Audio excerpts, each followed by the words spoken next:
আসসালামু আলাইকুম গাইস, তোমরা সবাই কেমন আছো? আশা করছি ভালো আছো। আমিও ভালো আছি আল্লাহর রহমতে। দেখো আমি কি রান্না করতেছি।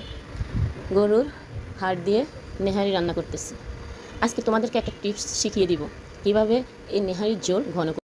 শামস রান্নাঘরে আয়সা কি করতেছে দেখো। পাতিলের ডাকনা উল্টে বলতেছে এগুলো কি দিয়ে খাবো। আমি বলতেছি এগুলো তো রুটি দিয়ে খাবো। শামস নেহারি পছন্দ করে না, ওই গরুর হাড় খেতে ভালো লাগে না ওর কাছে, ওইগুলো খায় না। রান্নার গ্রাম পেয়ে তারপরও রান্নাঘরে চলে আসছে দেখার জন্য। সে ডাকনা উঠে দেখতেছে আর বলতেছে এগুলো কী দিয়ে খাবো।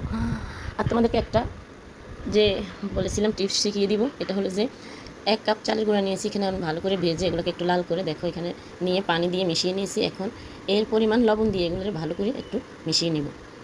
মিশানো হওয়া পর্যন্ত এগুলোকে লাড়তে থাকবো অনবরত, ঘন ঘন করে, যেন এর মধ্যে দানা দানা না থাকে।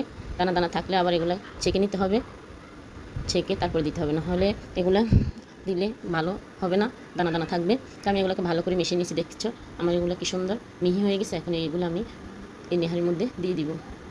দেখো নেহারির ঝোল যখন পাতলা হয় তখন খেতে ভালো লাগে না, দেখতেও ভালো লাগে না।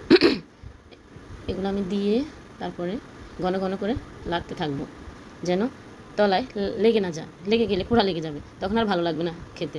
তাই এগুলোকে ভালো করে ঘন ঘন করে লাড়তে থাকবে। আবার লাড়তে লাড়তে দেখো হাড় থেকে মাংস আলাদা করে এলেও না। নেহারিটা দেখতে কেমন হয়েছে অবশ্যই কমেন্ট করে বলবা। ভুল হয়ে থাকলে ক্ষমার দৃষ্টিতে দেখবা। এখন একটু ঘন ঘন করে লাগা দিবে যেন তলায় না লেগে যায়। যদি তলায় লেগে যায় তাহলে পোড়া গন্ধ আসবে, তখন আর ভালো লাগবে না।